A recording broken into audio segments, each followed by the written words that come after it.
ਹਾਵਲਪੁਰੀ TV ਦੇਖ ਰਹੇ तमाम ਦਰਸ਼ਕਾਂ ਦਾ ਬਹੁਤ-ਬਹੁਤ ਸਵਾਗਤ ਹੈ। ਦੋਸਤੋ, ਬੀਤੇ ਦਿਨ 10 ਤਰੀਕ ਨੂੰ ਸੌਰਵ ਜੈਨ ਵੱਲੋਂ ਇੱਕ ਪ੍ਰੈਸ ਕਾਨਫਰੰਸ ਕਰਕੇ ਰਾਘਵ ਚੱਡਾ ਉੱਤੇ ਵੱਡੇ ਇਲਜ਼ਾਮ ਲਗਾਏ ਗਏ ਸੀਗੇ ਟਿਕਟਾਂ ਬਦਲ ਨੋਟ ਮੰਗਣ ਦੇ।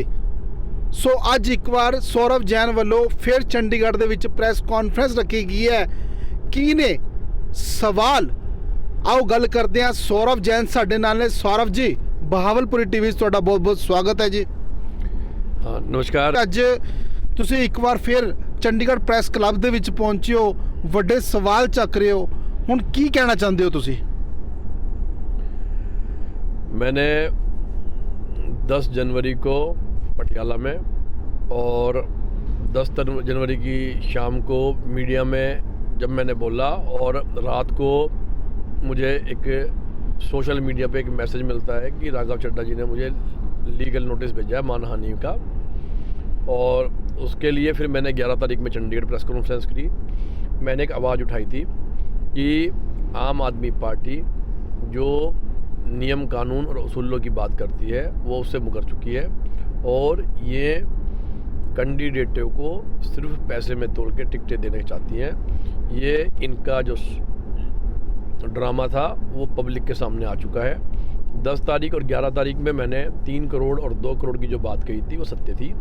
और मैंने जो बात बोली थी कि मेरे पैसे देना मना करने पर इन्होंने एक कैंडिडेट का नाम दिया था जो आम आदमी पार्टी में था भी नहीं, किसी और पार्टी में वो जब तक था। और इन लोगों ने उस कैंडिडेट का मेरे से नाम पूछने पर ये गलती कर गए और नाम मुझे बता गए। और वो नाम मेरे जब कानों में आया मैं सुन के हैरान रह गया और मैंने पूछा वो तो अकाली दल में है, जिसका मुझे सुशील गुप्ता जी ने कहा राजनीति है यहाँ भाई सौरभ, रात को कुछ है सुबह को कुछ, सब कुछ संभव है, आप नहीं आ रहे तो हमारी मजबूरी है। तो मैंने इसका दुख जताते हुए विरोध करा और मैंने कहा मैं ऐसी पार्टी के साथ नहीं रहना। और मैं वहाँ से आया और मैंने प्रेस कॉन्फ्रेंस भी करी। लोग, ये आम आदमी के लोग बोलते हैं कि दिल्ली से बड़े बड़े लीडर साहिबान भी बोलते हैं कि हम उन लोगों के खिलाफ एक्शन लेंगे, पहले भी लेंगे बाद में भी लेंगे, जो हमारी पार्टी को छवि खराब कर रहे हैं, प्रूव ला के दें। वो सत्य कल पटियाला की जनता ने और पंजाब की जनता ने देखा है कि उस चेहरे को 11 तारीख में जब चंडीगढ़ प्रेस कॉन्फ्रेंस करी उस दिन या इन्होंने शायद पार्टी ज्वाइन करानी थी, क्योंकि मेरे दबाव के चलते 12 तारीख को केजरीवाल आए और प्रेस कॉन्फ्रेंस करके चले गए और 14 तारीख को चुप चुपाले उस कैंडिडेट को अकाली दल से तोड़ के आम आदमी में लाया गया। और 16 तारीख को 2 दिन के अंदर उस कैंडिडेट की टिकट अनाउंस करी गई। ये साफ साफ लोकतंत्र की हत्या है, लोगों के विश्वास की हत्या है, पंजाबियों की विश्वास की हत्या है। मैं इसका स्पष्ट प्रमाण है। और जो मैंने बोला था, जो ये लोग बोल रहे थे सौरभ जैन झूठ बोलता है, सौरभ जैन को टिकटें नहीं मिली इसलिए वो बकवास करता है, ये बात पंजाब की जनता जान चुकी है। सौरभ जैन जी, तुसी गल कर रहे हो पैसे मंगण की गल कर रहे हो, राघव चड्ढा दे तुहाने वड्डे आरोप लगाए ने, कि तुहाडे कोल कोई सबूत है ने क्या?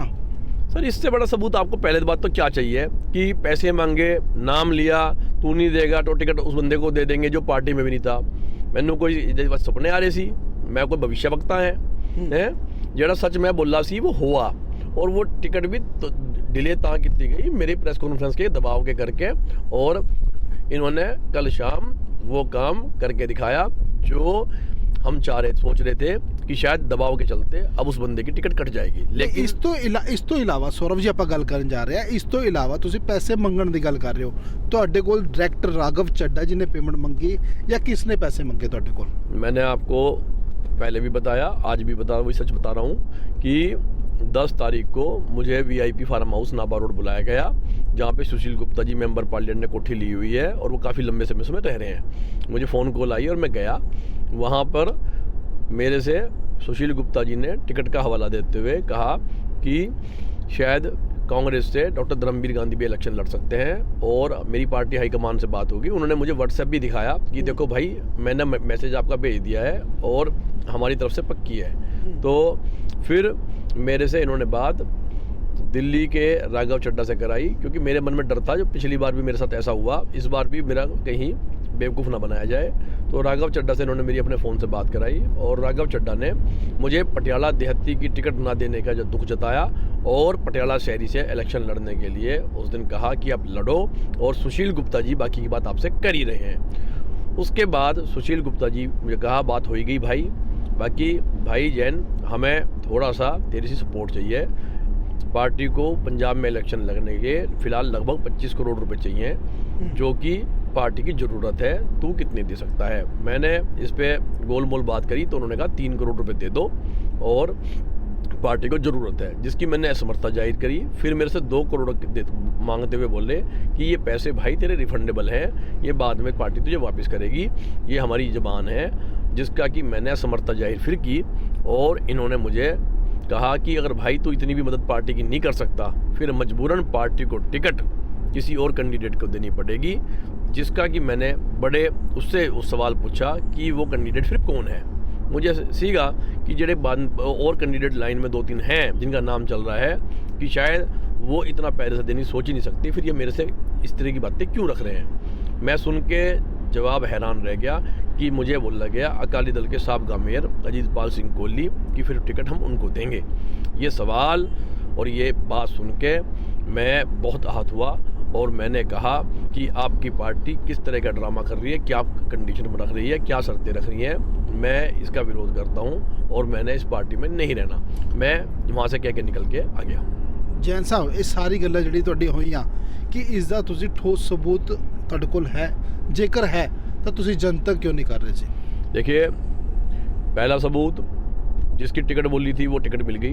दूसरा सबूत मैं बोल चुका हूँ कि मेरे पास पुख्ता प्रमाण है कि मेरे साथ पैसों के लेन देन की बातें की गई और मेरे आवाज़ उठाने पर पहले मुझे नोटिस भेजा गया और उसके बाद पार्टी के लीडर साहिबान मेरे से गुफ्तगू करने एकांत में मीटिंग करने के लिए आए और मेरे से उस टाइम भी मुझे रोका गया। मुझे बोला गया कि आप प्रेस कॉन्फ्रेंस में जो कर दिया, अब आप एक छोटी सी प्रेस कॉन्फ्रेंस और कर दो और उसमें बोल दो कि मुझे कुछ लोगों ने भड़का दिया था और इसलिए मैंने पार्टी के साथ उल्टा सीधा बोला। जब मैंने कहा कि मुझे आप यहाँ बैठ के ये बोल रहे हो और शाम को आपका लीडर राघव चड्ढा मुझे नोटिस भी भेजता है, उस नोटिस को वापस लेने की भी मुझे बातें कही गई, जिसका मैंने कहा कि ऐसे नोटिस 10 भेज लो। मैं अब खुल के सबके सामने आपकी और राघव चड्ढे की जो जुलूस है मैं सबके सामने निकाल लाँगा, मैं पार्टी के साथ चल लेके आऊँगा। भाई इन आदि बातों के मेरे को इनकी किस्मत माड़ी है, मेरे को सारे पुख्ता प्रूफ हैं और मैं बोल चुका हूँ कि मैं ये प्रूव केजरीवाल साहब जो वादे कर रहे हैं, राघव चड्ढा जो बोलता है कि हम उन लोगों को बाद में भी देख लेंगे, पहले भी देख लेंगे, ये भैया जितना मर्जी देख लो, तुम ज़्यादा से ज़्यादा मुझे बर्बाद कर सकते हो, मेरा सिस्टम ख़राब कर सकते हो, मुझे सड़क पे लेके आ सकते हो, लेकिन मैं पंजाब के लिए, अपने पटियाला के लिए जनता के साथ ईमानदार रहूँगा। आपके पार्टी के लोग, आपके कुछ लोग मुझे डायरेक्ट इनडायरेक्ट धमकी दे रहे हैं, अस्पताल के बाद धरना लगवाएंगे, आप ये करेंगे, तेनू बदनाम और करेंगे, तुझे देखेंगे, भैया जो मर्जी देखना हो देख लो, मेरी जंग जारी है। केजरीवाल साहब को मैं फिर कह रहा हूँ कि पंजाब में किसी भी मंच पे वो जनता का जो सच है जनता के सामने लाने के लिए मुझे बुला लें, मैं प्रूव करके दिखाऊंगा। ਪ੍ਰੂਫ ਤੁਸੀਂ ਕਰਨ ਦੀ ਗੱਲ ਕਰ ਰਹੇ ਹੋ ਸੌਰਵ ਜੈਨ ਜੀ, ਤੁਸੀਂ ਮੀਡੀਆ ਦੇ ਅੱਗੇ ਉਹ ਪ੍ਰੂਫ ਕਿਉਂ ਨਹੀਂ ਰੱਖ ਰਹੇ? मैं चंडीगढ़ भी बोला है, आपके सामने भी बोल रहा हूँ, आप रिटर्न में एफिडेविट दोगे केजरीवाल की तरफ से कि अगर मैं वो प्रूफ आपके सामने रखता हूँ, केजरीवाल उन दागी नेताओं को पार्टी से बाहर निकालेगा और अपना जो चुनाव अभियान जनता को बेवकूफ़ बनाने के लिए पंजाब में चल रहा था उसको बंद करके दिल्ली की तरफ रुख करेगा। अगर आप ये रिटर्न में मुझे हलफनामा देने के लिए तैयार हो केजरीवाल के बिहाफ पे, मैं आपके सामने भी प्रूफ देने के लिए तैयार हैं। ਪੰਜਾਬ ਪ੍ਰਧਾਨ ਆਪਾਂ ਗੱਲ ਕਰ ਲਈਏ ਭਗਵੰਤ ਮਾਨ ਨੇ ਕਿ ਤੁਸੀਂ ਉਹਨਾਂ ਨਾਲ ਸੰਪਰਕ ਕਰਨ ਦੀ ਕੋਸ਼ਿਸ਼ ਕੀਤੀ, ਉਹਨਾਂ ਨਾਲ ਗੱਲ ਕਰਨ ਦੀ ਕੋਸ਼ਿਸ਼ ਕੀਤੀ, ਉਹਨਾਂ ਨੂੰ ਦੱਸਿਆ, ਉਹਨਾਂ ਨੂੰ ਸਬੂਤ ਦਿਖਾਉਣ ਦੀ ਕੋਸ਼ਿਸ਼ ਕੀਤੀ? देखो, जब मैंने प्रेस कॉन्फ्रेंस की थी, जब तो मुझे पार्टी हाईकमान के दिल्ली तक से फ़ोन आ रहे थे और मेरे पे उनके भी प्रूफ हैं और रात को मेरे से मीटिंग भी की गई, लेकिन जब मैंने बागी होके और नेक्स्ट डे मैंने चंडीगढ़ जाके प्रेस कॉन्फ्रेंस भी कर दी, उसके बाद इन्होंने मेरे से कोई संपर्क नहीं किया और मैं क्या संपर्क करना, जब केजरीवाल तक को भी पता है कि क्या हो रहा है। वो जो 12 तारीख को चंडीगढ़ आके बोल के गए, वो मेरे बारे ही बोल के गए, नाम नहीं लेता, और चंडीगढ़ प्रेस कॉन्फ्रेंस में न्यूज़ 18 के एक भाई साहब ने नाम लेके भी कहा सौरभ जैन ऐसे बोल रहा है जी। अगर वो इतने सच्चे हैं, उनको क्या दिक्कत है? मैं कह रहा हूँ केजरीवाल साहब को कि मेरे से आपने पैसे नहीं मांगे, मेरे से राघव चड्ढा और सुशील गुप्ता जी ने पैसे मांगे।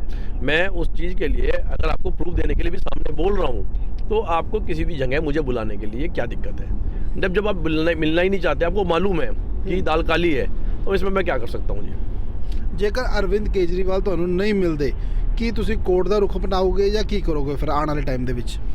देखो जी, मुझे कुछ पार्टी के लोग, दूसरी पार्टी के लोग भी चाहते हैं कि मैं उनको प्रूफ दे दूं। मैंने किसी को इस तरह के प्रूफ नहीं देने। मेरी लड़ाई पंजाब के विकास के लिए है, मैं किसी पार्टी की कठपुतली नहीं बननी।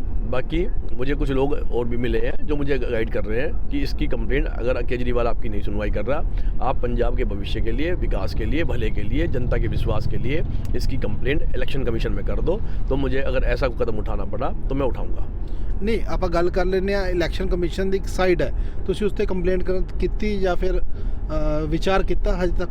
देखिए, मुझे कल रात को ही इसके बारे में कुछ लोगों ने बताया कि इलेक्शन कमीशन इस बारे में संज्ञान ले सकता है तथ्यों के आधार पर। तो अब मैंने आज चंडीगढ़ में बोला भी है कि अगर अगले 4-5 दिन में केजरीवाल साहब यहाँ पे आके, पंजाब में आके किसी भी मंच पे मुझे नहीं मिलते हैं और मेरी बात नहीं सुनते हैं, और मुझे भी पता भी लगा कि कल फिर केजरीवाल साहब पंजाब आ रहे हैं, तो मैं उम्मीद करूँगा कि शायद कोई उनका मैसेज मुझे मिले, मीडिया के माध्यम से मिले, जैसे मर्जी मिले, तो मैं अपने प्रूफ, अपने दस्तावेज, अपने बातें ज़रूर रखूँगा।